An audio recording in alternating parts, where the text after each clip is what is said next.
Israel लगातार फिलिस्तीन पर झूठे आरोप लगाता रहा है। आज से नहीं बल्कि सालों से वो इस तरह से मीडिया को खरीद कर अपने एजेंडे को चलवाता है कि फिलिस्तीन के लोग आतंकी नज़र आएं और इजराइल आतंक के खिलाफ जंग लड़ने वाला एक देश। अभी हाल में एक वीडियो सामने आया जिसमें एक इजरायली फौजी अरबी ज़बान में लिखे गए दिनों के नाम को आतंक के लोगों से जोड़ रहा है। वो ये बता रहा है कि किस तरह से ये अरबी में आतंकियों के नाम लिखे गए हैं, उनकी शिफ्ट लग रही, जबकि वो अरबी में दिनों के नाम थे। जी हाँ, जैसे हिंदी में सोमवार, मंगलवार, बुधवार है, उसी तरह से अरबी में दिनों के नाम की एक लिस्ट लगी थी जिसको एक इजरायली फौजी आतंक से जोड़ रहा था।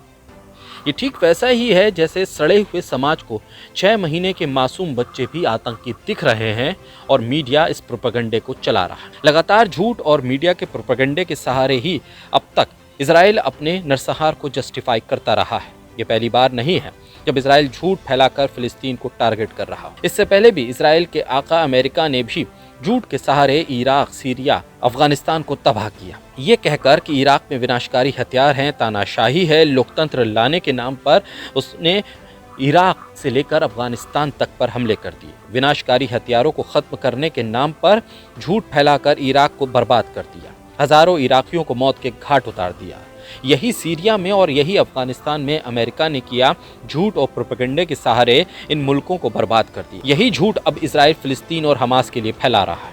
इजराइल कह रहा है कि हमास ने अस्पतालों में सुरंग बना रखी है। इजराइल अरबी में लिखे दिनों के नाम को आतंकियों की लिस्ट बता रहा है और अपने हमलों को सही बताने की कोशिश कर रहा है। इजराइल अस्पतालों पर अपनी बमबारी को जस्टिफाई करने की कोशिश कर रहा है, लेकिन गाज़ा इजराइल के टैंकों के लिए कब्रिस्तान बन गया है। अल-शिफा अस्पताल के पास इकट्ठा हुए इजरायली टैंकों को तबाह कर दिया गया है।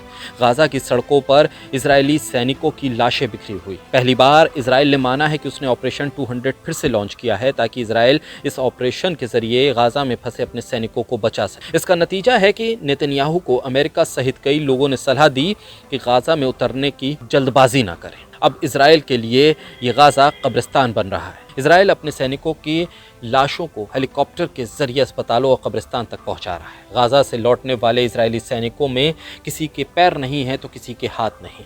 इजराइल ये तमाम चीज़ों को छुपाने में सफल है, अपनी सैनिकों के आंकड़ों को छुपाने में सफल है, क्योंकि मीडिया उसने खरीद रखा है, क्योंकि वो झूठ और प्रोपेगेंडा के सहारे चल रहा है। लेकिन अपने तबाह हुए टैंकों को वो छुपा नहीं सका सैटेलाइट से आने वाली तस्वीरों के जरिए। सवाल ये है कि कब तक इजराइल के झूठ के सहारे आतंक को बढ़ावा देता रहेगा अमेरिका, और कब तक ये जंग जारी रहेगी, कब तक झूठे इल्ज़ाम फ़िलिस्तीन के ऊपर लगते रहेंगे और बेगुनाह लोग फ़िलिस्तीन में मरते रहेंगे।